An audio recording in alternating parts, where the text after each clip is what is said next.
Alright, how do we solve this question. Question में आपसे पूछा है हाईएस्ट बॉइलिंग पॉइंट। ठीक है। तो बॉइलिंग पॉइंट किससे डिटरमाइन होगा? तो it is proportional to intermolecular forces. दो मॉलिक्यूल के बीच में जितने फोर्स हैं, स्ट्रॉन्ग फोर्स अगर हैं, तो बॉइलिंग पॉइंट ज़्यादा होगा। तो boiling point is proportional to intermolecular forces. Intermolecular forces में क्या आ सकता है? हाइड्रोजन बॉन्डिंग हो गया, ठीक है, वन फोर्स, डिस्पर्जन फोर्स है, लंडन फोर्स, और डाइपोल डाइपोल इंटरेक्शन, तो ये सब आ जाएंगे। और it is also proportional to molar mass. Generally trend ये रहता है कि मोलर मास ज़्यादा है तो बॉइलिंग पॉइंट भी ज़्यादा होता है। और अगर इंटरमोलिकुलर फोर्सेस ज़्यादा है तो अगेन बॉइलिंग पॉइंट बढ़ जाता है। तो चेक कर लेते हैं। देखो, मास तो ऑलमोस्ट सब में बराबर सही है। इनफैक्ट 1, 3 और 5, 4 में मास में कुछ खास डिफरेंस नहीं है। 4 कार्बन और एक ऑक्सीजन है। यहाँ पे एक ऑक्सीजन कम है तो इसका मास स्लाइटली लेस है। अल्कोहल में आपको पता है हाइड्रोजन बॉन्डिंग होती है। ठीक है, तो यहाँ पे जो इंटरमोलिकुलर फोर्स है वो हाइड्रोजन बॉन्डिंग का है। यहाँ पे कोई हाइड्रोजन बॉन्डिंग नहीं है, नॉन पोलर मॉलिक्यूल है। तो नॉन पोलर में आपको पता है यू हैव डिस्पर्जन फोर्स। ठीक है, वैन फोर्स का टाइप है डिस्पर्जन फोर्स, जो कि वीकेस्ट होता है, डिस्पर्जन फोर्स। ठीक है, या डिस्पर्जन फोर्सेस है। Then you have aldehyde. Aldehyde में अगेन पोलर मॉलिक्यूल है ये। ठीक है, तो यहाँ पे ये भी अगेन पोलर है।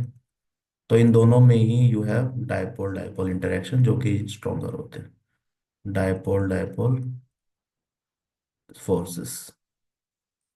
ठीक है, तो फर्स्ट वाले में देखो, फर्स्ट वाले में हाइड्रोजन बॉन्डिंग सबसे स्ट्रॉन्ग है, और सेकंड डिस्पर्जन फोर्स सबसे वीक है। इसका तो मास भी कम है, मास भी सबसे कम है, तो दोनों तरीके से ही इट इज लीस्ट।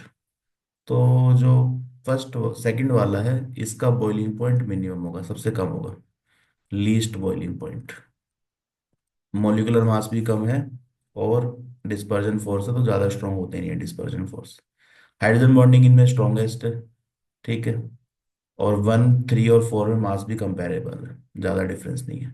तो हाइड्रोजन बॉन्डिंग स्ट्रॉन्ग फोर्स, तो this will have highest boiling point. तो हमसे क्या पूछा है आप देख लो। तो among the following which will have highest boiling point, तो ऑप्शन 1 ही सही आंसर आ गया। इसमें बॉइलिंग पॉइंट आप देख भी सकते हैं, लेट्स चेक द वैल्यूज। तो वैल्यूज में अगर आप देखोगे तो ये है अल्कोहल। सो यहाँ पे इसका जो बॉइलिंग पॉइंट है दैट इज 117.7 डिग्री। ठीक है, बॉइलिंग पॉइंट की बात करें, लेट्स चेक सम डेटा।